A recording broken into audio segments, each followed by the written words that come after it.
President, may recognize our distinguished colleague from Davao City, Senator Christopher Lawrence Go. The gentleman from Davao, Senator Lawrence Go, is recognized. Thank you, Mr. President. I stand before the Senate to defend my name against malicious intrigues, innuendos implied by some groups and even a few from this chamber. Unlike others, I am not here to debate or lecture anyone. I am here to use my privilege as an elected senator to tell the Filipino people the truth. Mr. President, let me go straight to the point. I already explained in the past two Blue Ribbon Committee hearings that Attorney Lloyd Lau did not directly report to me, nor did he ever serve as my aide. In the course of my manifestation, I reiterated and reminded everyone of the policy of this administration, basta't napatunayang sangkot ka sa korupsyon. Kahit sino ka man, kahit saan ka man ang galing, dapat kang managot. At tulungan natin si Pangulong Duterte. Ipakulong po ang dapat ipakulong. Kung may kasalanan po. Paniliwanag na rin po ni Pangulong Duterte na siya ang appointing authority sa mga oposisyon na yan sa kanyang Talk to the People address. Ngayon, kung hindi po ito narinig ng mga kasamahan natin, ulitin ko po, hindi ko po aid si Lloyd Lau at kailanman hindi siya directly nagre-report sa akin. Si Lau ay isa lang sa mga daan-daang empleyado o opisyal doon sa Malacanang noon. Noong Special Assistant to the President ako, 2016 to 2018, mayroon po akong oversight function sa ilang mga opisina sa Office of the President tulad ng PMS, protocol at iba pang mga opisina. Pero hindi ibig sabihin na dahil nakatrabaho ko na sila noon, ay naging aide ko na silang lahat. As Special Assistant to the President then, I was not involved in the day-to-day operations and management of every office in the Office of the President. Limitado lang po ang aking administrative and supervisory functions. Sinisigurado na nagagawa nila ang kanilang mga mandates, may patupad ang mga improvements sa mga sistema at proseso para mas maging efficient at effective sila. Hindi ko po kasalanan na halos lahat ng mga opisina na under sa oversight ko ay gustong ma-identify po sa akin. Hindi ibig sabihin na dahil nakatrabaho na kita, ay aid na kita. Marami lang talagang gustong maging feeling close pag malapit ka sa presidente. At hindi ko po ikinakailan na malapit ako sa presidente. Pero hindi ibig sabihin yung mga nakatrabaho ko na dyan, aid ko na kaagad at tauhan ko na kaagad. Hindi ko po alam kung bakit hindi ito maintindihan ng ilan at pilit na iniugnay ako sa mga individual na kanilang iniimbestigahan para lang ibahin ang kulay ng katotohanan. Porke taga Davao, naging abogado ng Pangulo at nakatrabaho ko na ng isang taon, pinipilit na i-connect sa akin. Bukod sa hindi totoo na aid ko siya, irrelevant rin naman po yun. Dahil sabi ko na nga, kung may kasalanan, ay panagutin nyo na po. Ako na pong nakikiusap sa inyo. Kami po ni Pangulong Duterte, nabanggit na po niya. Pag may kasalanan, kasuhan, ikulong. Kesa po ipagpilit ninyo na aid ko siya, mas mabuti na lang na pagsalitain nyo siya at ipatawag natin sa hearing. Katotohanan po ang gusto nating marinig. Yun po ang gusto marinig ng taong bayan. Hindi ang sarili ninyong kwento o narrative.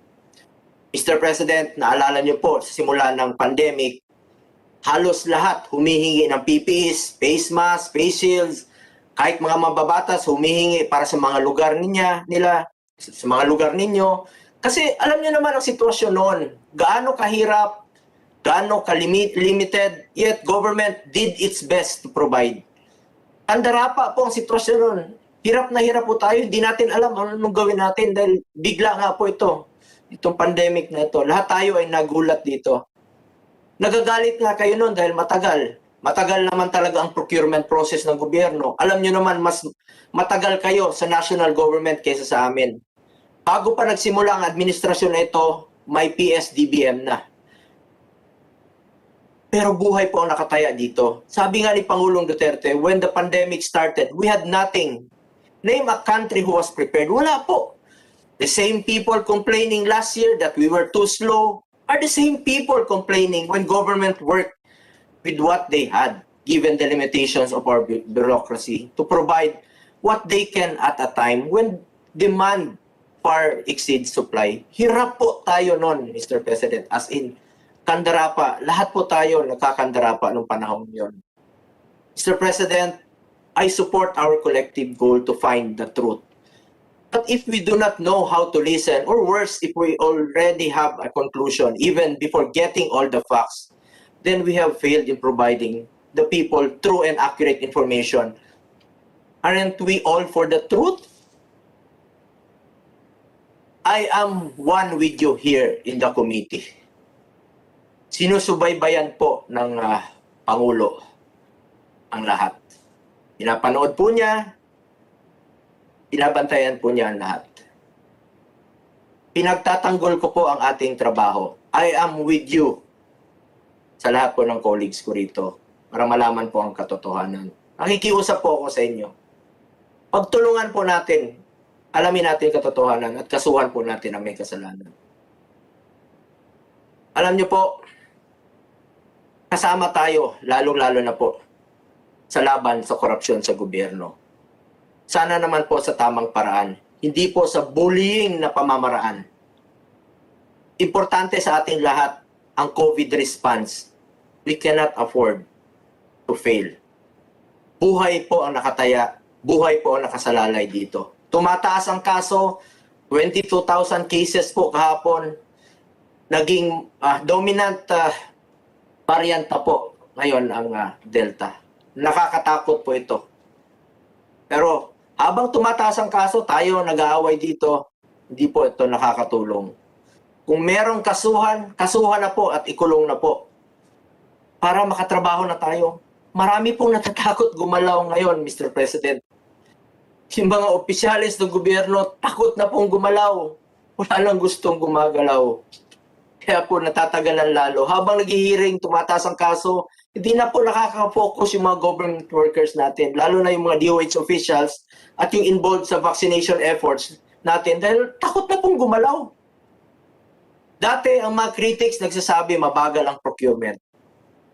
Nang bumilis na, naman, corruption naman po ang ini-issue nila. Ang presyo po ng PPE na binili nung nakaraang administrasyon ay doble po sa halaga na nabili ng PSDB ngayon. Di ko naman po alam yun. Kagabi ko lang po nalaman na ganun pala ang naging presyo nun. Wala naman po kaming pakialam. Importante po, tama at proper po ang ginawa ng ating mga opisyales. Pag may kasalanan, kasuhan po kagad. Ang gusto po ng kalaban is to discredit the COVID response of the administration. Sa administrasyong ito, walang grand scheme ng wala pong grand scheme ng pagnanakaw, lalo na ngayong pandemic. Hindi po papayag si Pangulong Duterte. Galit po kami ni Pangulong Duterte sa mga magnanakaw. Sir President, sobrang minado ako na baguhan lang po ako dito. Natututo po ako sa bawat isa sa inyo. Mataas po ang pagtingin ko sa mga kasamahan ko dito. Lalo na yung mga veterano dyan. Taas po ang respeto ko. Nagtatanong po ako sa inyo. Pero hindi po pwedeng magmahangal lang po ako, tatahimik na lang. Kung tingin ko po may maling nangyayari. I am being careful with my words because I respect this institution and I think highly of my colleagues. But just like every single one of you, I also represent the Filipino people to whom I owe this privilege to serve and speak in this chamber. At tulad ng bilin sa akin ni Pangulong Duterte, kung may nakikita tayong mali, pag mayroon po ako nakikitang mali, magsasalita po ako. Ano, mapapaisip ka talaga. Dahil sa hearing, yung iba po, sila ang nagtatanong, sila ang nag-iimbestiga, sila rin ang sumasagot, sila na rin ang huhusga at gagawa ng conclusion. I know this is not a judicial court, but it does not take a lawyer to figure out that you cannot be judge, jury, and executioner all at the same time. Alam ko marami ang napapaisip. Dahil sa nangyayaring hearing, ang nagtatanong ay sila na rin ang sumasagot, sila na rin ang humuhusga, at may agad na nagawang konklusyon. Bakit sa dami ng resource person ay pinapatawag, parang ilang senador lang nagkikwento ng kanilang bersyon at interpretasyon? Bakit nyo pa pinapatawag kung kayo rin po ang magsasalita? Kapag pinasalita ninyo at hindi nakalinya sa gusto ninyo, nagagalit at naiinis ka agad din kayo. Pinapagalitan nyo pa.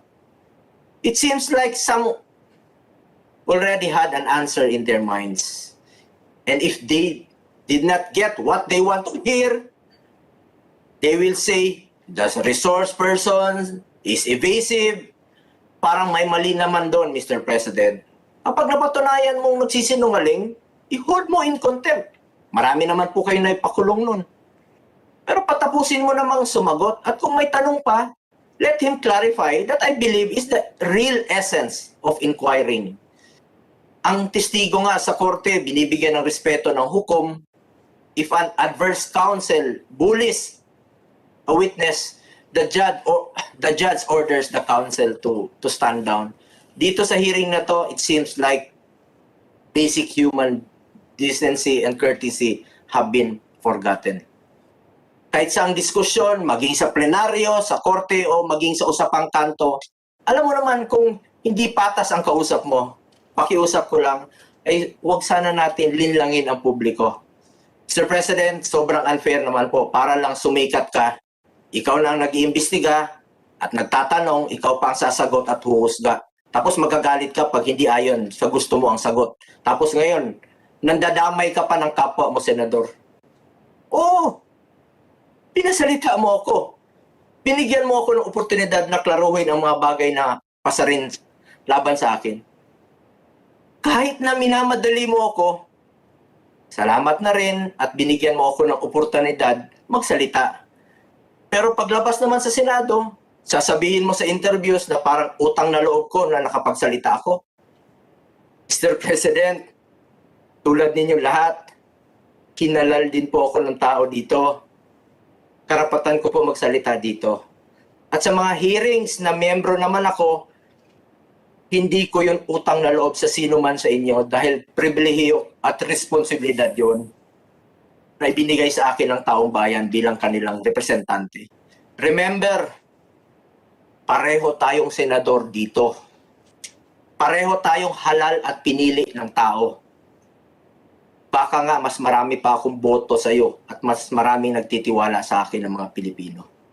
Mr. President, the Filipino people deserves fairness and due process. Most especially in a committee that we hold in high regard. Napaka-crucial po ng Blue Ribbon. Dahil aminado naman tayong lahat na para umunlad ang bansa, kailangan linisin ang gobyerno. Believe po ako sa accomplishments ng Senado. Lalo na sa mga kontribusyon nito laban sa korupsyon. Kaisa niyo po ako dyan. At anumang anomalya sa gobyerno, kaisa niyo po akong labanan dyan. Labanan po natin ang korupsyon. Mula 2019 pa lamang nang naging membro ako dito, marami na tayong na-discovery, na i-report, na aksyonan upang matugis ang mga magnanakaw sa kaban ng bayan. Halos lahat niyan ay malaking itinulong ng Blue Ribbon Committee. Participate po ako noon sa Bucor hearing, sa PhilHealth hearing, lahat po, nag-participate naman ako, nagkausap tayo, nagkaisa tayo dyan. Labanan po natin yung mga kalokohan at katiwalian sa gobyerno at pagkakamali. But out of fairness, I am giving credit where credit is due. But let us not brag about it as if the Filipino people owe us anything because we all play a part in pursuing a clean government regardless of which branch of government we are in and what position we hold.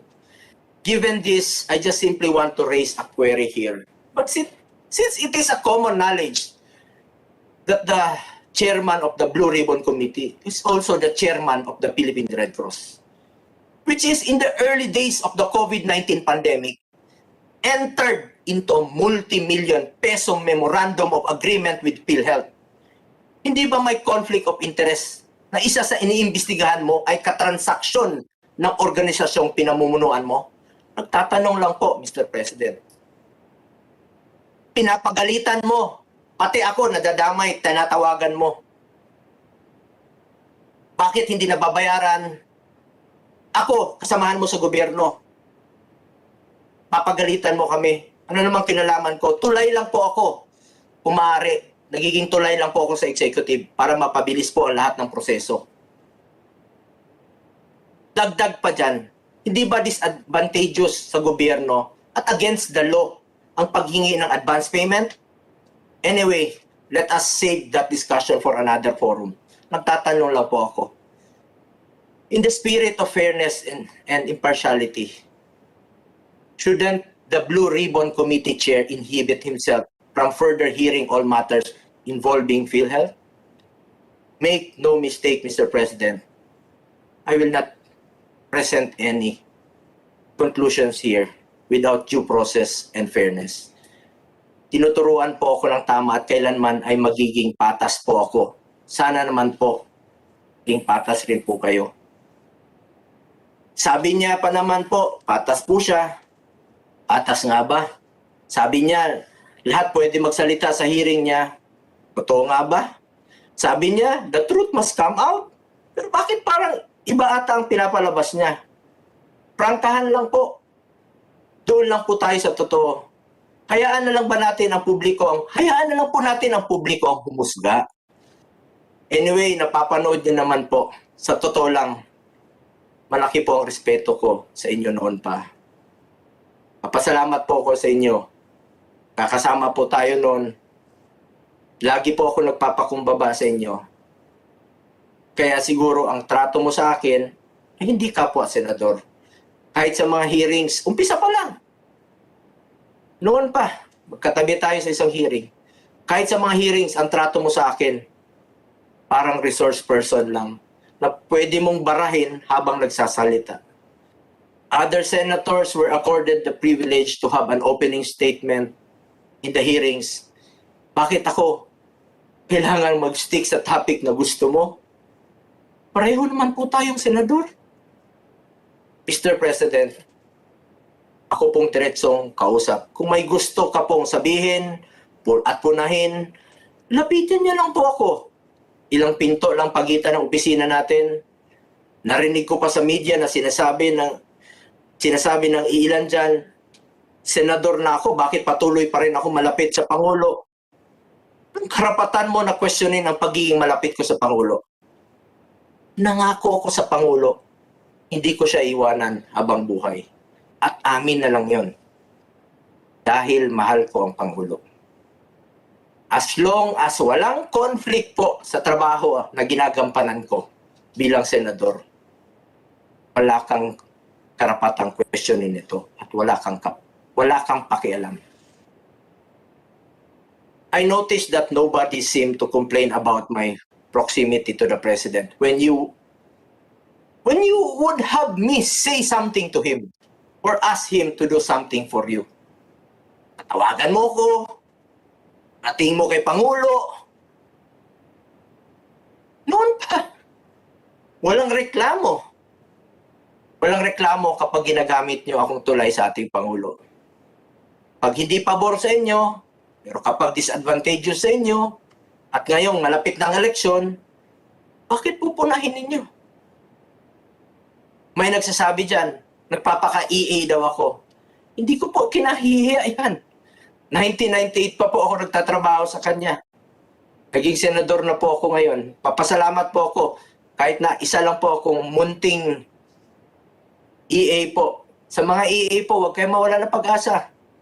Baka kayo rin po maging senador pagdating ng panahon. Isa lang po ang natutunan ko. Sana po'y matutunan ninyo. Mahalin niyo po ang inyong kapwa Pilipino. Malay niyo, kayo rin po maging senador. Hindi ko po kinahiya yan. At lalong hindi po ako nahihiya na umalalay sa Pangulo hanggang ngayon dahil isa lang po ang layunin namin, magserbisyo po sa aming kapwa Pilipino. Yung relasyon namin at tiwala namin sa isa't isa, nasa sa amin na yon. Pero tanggap ng taong bayan yon dahil hindi ko naman yan itinatago sa kanila. At nung naihalal akong senador, hindi ko na po kinahiyan. Ako isang simpleng empleyado lang po noon na binigyan po ng Panginoon ng pagkakataon na makapagserbisyo sa kapwa Pilipino. Hindi ko po sasayangin yan. Gayunpaman, kailanman ay hindi ko ginagamit ito sa pansarili kong interes. Palagi kong inuuna ang interes po ng bayan at interes po ng kapwa ko Pilipino. Sabi ko nga, sana po patas ang pagtingin natin parati. Dahil ako naman po ay naging patas sa inyo lahat. Anumang partido, anumang estado ninyo sa buhay at basta makakabuti po sa kapwa ay sinusuportahan ko. Passion ko po ang magserbisyo. Bisyo ko po ang magserbisyo. To the point na naituturing na bisyo ko na ito habang buhay ko. Wala kang pakialam kung tumutulong ako sa Pangulo to overcome this crisis po. Huwag natin haluan ng politika. Baka wala na tayong politika pag-uusapan kung hindi natin malampasan ito. Higit sa lahat, kahit na malapit ako kay Pangulong Duterte, walang conflict sa trabaho ko yan. In fact, I have a perfect attendance in the second regular session. 69 out of 69. I want the public to know that I value the opportunity and privilege that they have given to me here. Kayun pa man, umiikot pa rin ako kahit sang sulok ng bansa. Dahil yan po ang pinangako ko sa Pilipino. Noong nga pagkatapos ng proklamasyon, ng senatorial proclamation, may nagyaya po sa akin na kumain sa isang hotel pagkatapos ng proclamation natin dyan. Pero po, mas pinili kong pumunta sa mga nasunugan sa Caloocan dahil nangako po ako sa kanila na babalikan ko po sila. Doon po ako nakipag-budol fight. Sabi ko nga, I will not limit myself to work within these folds. Binoto ako ng tao para katawanin sila. Paano ko malalaman kung ano po ang kailangan at hinaing nila kung nandito lang po ako nakaupo? Hindi ko ugali at hindi ko matiis na nakaupo lang po sa malamig na opisina. Relax-relax lang, nagpapalamig, nag-aantay ng kung sino ang pwedeng imbestigahan, apalaki ng tiyan. Mas gusto ko pong lumapit sa tao dahil sila po ang siniserbisyuhan ko. Ganito po kami noon pa sa Davao. Siguro po, ganito po magserbisyo ang tinatawag nilang mga probinsyano. Sabi ng iba, hindi daw legislation ang inaatupag ko at pang-executive daw. Pero bukod sa legislation, parte rin naman po ng tungkulin ang representation at constituency services. Oo, legislators tayo.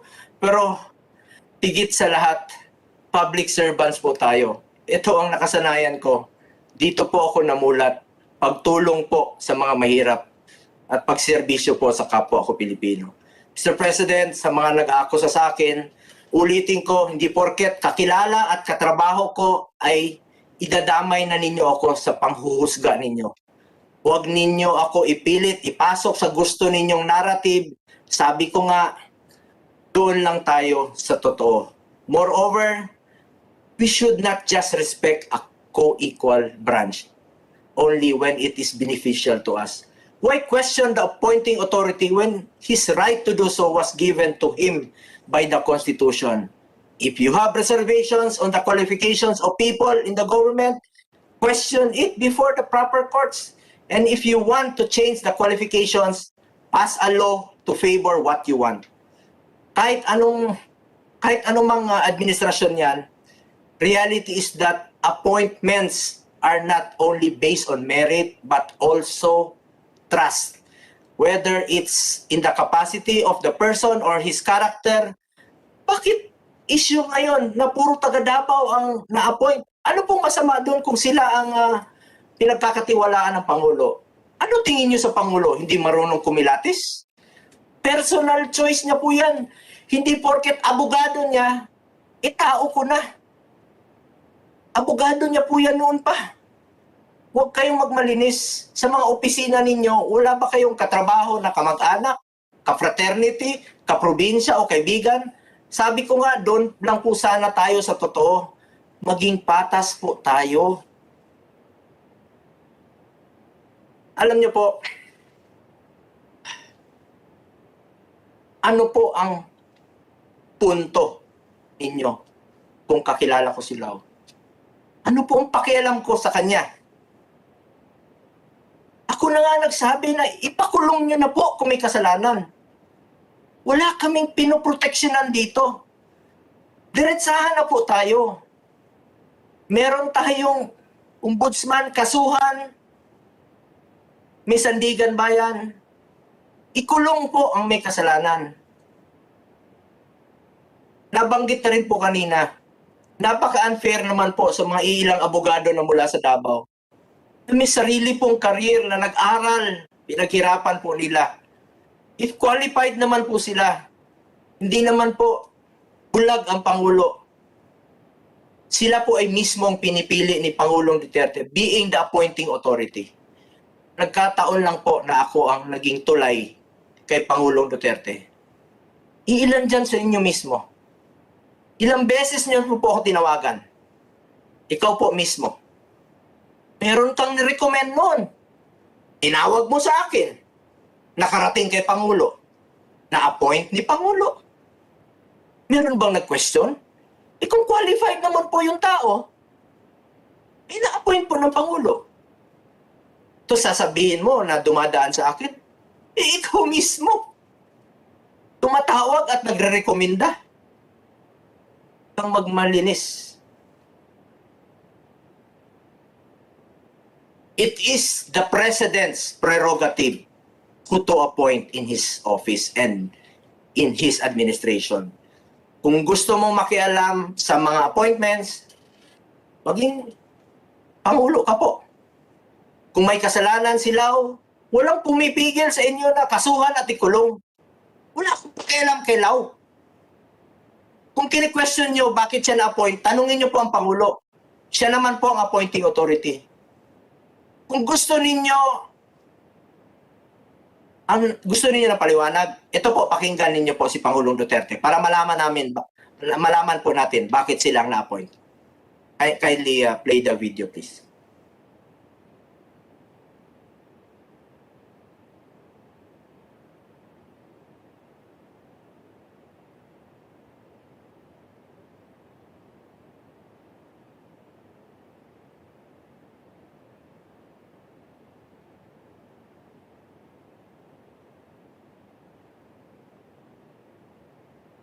The EDP, can you check on the audio?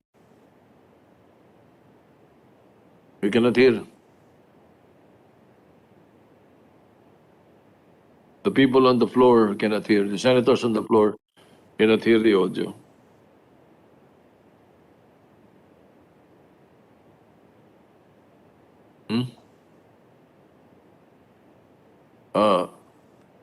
Can you please check on the source? Nasa sharing daw, yung computer na nag-share.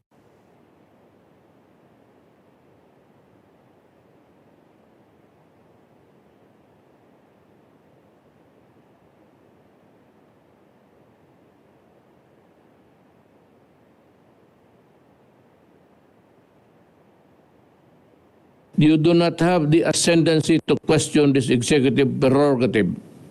Of course, I will appoint people I know and trust, just like other presidents before me. Attorney Lau and Attorney Dakpin, who are my fraternal brothers, were members of my campaign team in 2016. Before that, both have been assisting the mayor's office with legal matters and concerns sa akin. Anong masama kung magbayad ako ng utang? Magtanong kayo, saan ba ito galing ang tao? Bakit kayo? Hindi kayo nagtulong sa mga taong nagka-utang ng loob? Hindi kayo nagpwesto ng mga tao nung nanalo kayo? Ako ganoon rin. Itong mga fraternity brothers ko, pero kung sabihin mo may nakuha, may nakita kayo, may nakita kayo na mali, ipakulong ninyo. I do not really care if they are my fraternal brothers.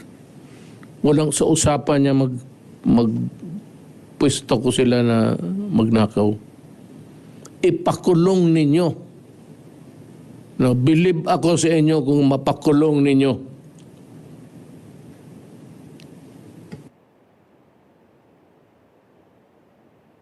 Mr. President, kami po ni Pangulong Duterte ay mga probinsyano na nagtatrabaho ng matino. Tumutulong sa mga Pilipino at nagsusumikap na may bangon po sa krisis ang ating bansa. Ano po ang masama kung kumuha siya ng mga probinsyano para tulungan siyang magserbisyo sa bayan? Ang pangunahing bilin po ni Pangulong Duterte sa kanyang mga ina-appoint, sa dami po niyan, di po siya nakikialam paano nila patakbuhin yung opisina. Di siya nakikialam sino yung mga kasamahan niya sa opisina. Isa lang po ang pinagbibilin niya parate. Just do what is right and avoid corruption. Yan lang po ang pinagbibilin niya. At hindi man niya nakakausap yung mga taong yon noon pa po. Sinasabihan niya ako, sabihan mo nga yon, na-appoint ko. Just do what is right and avoid corruption. Hindi po nagkulang ang ating Pangulo. Hindi po kami nagkulang sa pagpapaalala. Wala sa usapan ang korupsyon.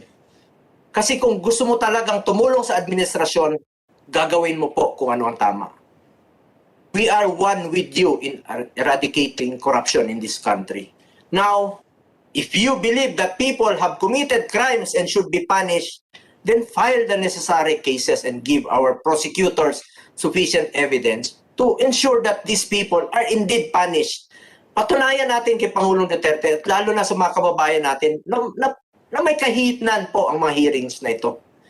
Kaysa tayo-tayo ang nagbubuhat ng ating sariling bangko at nagpapagalingan, hayaan na natin ang taong bayan ang humusga. Sino ba talaga ang nagtatrabaho at nagsiservisyo at sino ba talaga ang puro salita?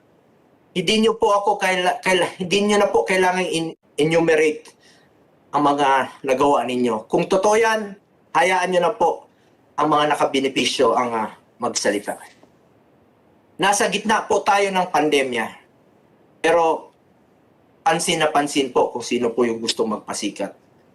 Huwag nyo po isisi sa executive lahat ng mga problema ng bansa dahil pare-pareho lang naman tayo dito nagsisilbi sa bayan. Pero kung may pagkakamali sa implementasyon, panagutin.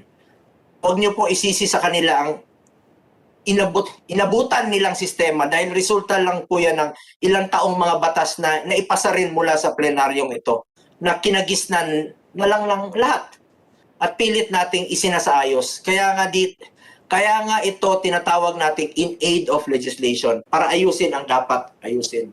Nasa public health emergency po tayo ngayon. Pandemya po ang kalaban natin at hindi ang isa't isa. Panahon ito ng pagtutulungan at pagbabayanihan. Huwag natin sayangin ang oras sa siraan at sisihan. Mr. President, ulitin ko, mismo si Pangulong Duterte ayaw ng katiwalian. Kahit sino ka man, kahit saan ka man ang galing, kahit tumulong ka pa nung eleksyon kay Pangulong Duterte, marami na pong nasibak dyan. Kapag pumasok ka pa sa korupsyon,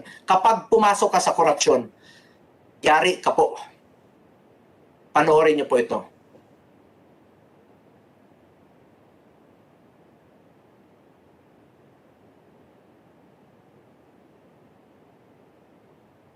Sabihin ninyo ngayon, ganito. Yung bidding, yung procurement na sabi ninyo mali, tuduhin ninyo ang investigasyon at kung may kulong, ikulong ninyo.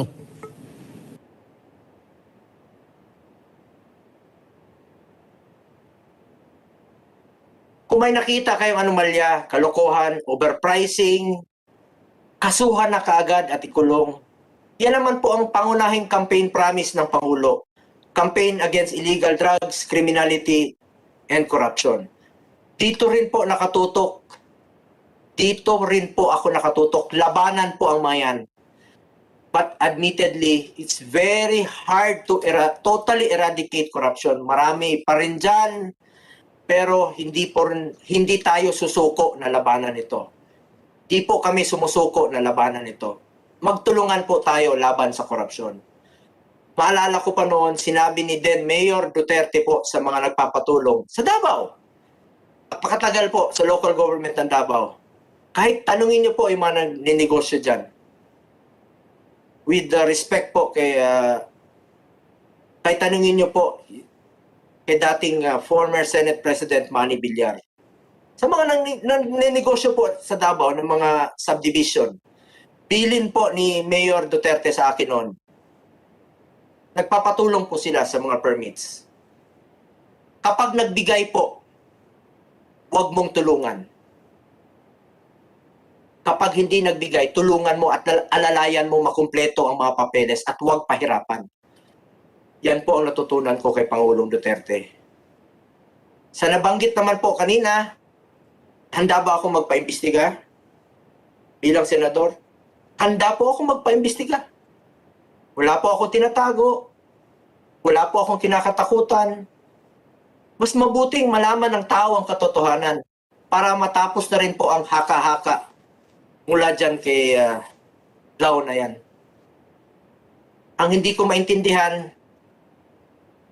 kung napatunayan nyo na si Lau ay taga Davao at humawak sa iba't ibang posisyon, ano po ang pakialam ko? Anong pakialam ko kay Lau? Kung gusto niyo ipakulong, pakulong niyo na po. What do you want to prove by linking me to him when you have not even proven his guilt? Ano ito? Guilt by association? O by your mere interpretation? Paulit-ulit ko na sinagot yan na bakit mo ipinagpipilitan, wala akong pakialam kay Attorney Lloyd Lau. Sa nag-aakusa sa akin, huwag mo ako itulad sa inyo. Huwag mo ako itulad sa iyo. Dahil ako nagtatrabaho lang po ako ng matino. Kung ako ang inuugnay mo sa korupsyon at pag-impluensya upang magkaroon ng anomalya, nagkakamali ka. Yan lang ang puhunan ko dito. Prinsipyo at pagsiservisyo ko po sa kapwa ko Pilipino. Hindi naman po ako politiko na lalabas lang tuwing may eleksyon at naninira pa ng kapwa, nandadamay pa ng kapwa senador para lang sumikat. Probinsyano lang po kami ni Pangulong Duterte na ginagawa lang ang lahat ng aming makakaya upang tuparin ang aming ipinangako sa taong bayan. Malinis po ang aming hangarin. Pangalan lang at prinsipyo ang pinanghahawakan namin dito. At hindi po namin ito sisirain. At hindi rin kami papayag na sirain kami ng ibang tao na ipinaglalaban ang kanilang pansariling hangarin. Ulitin ko po, doon lang tayo sa totoo. Maging patas lang po tayo. Konting respeto naman po sana mula sa kapwa senador. Kaya ako, Mr. President, kung ako patunayang sangkot sa kahit anong korupsyon ni piso, I will resign. Ito lang po ang puhunan namin, pangalan at prinsipyo. Mga taga Davao lang po kami, pero alagaan po namin yan. Dahil mahal po namin ang aming pagsiservisyo sa aming kapwa Pilipino. Thank you, Mr. President. Thank you, Senator Bonggong. Majority Leader.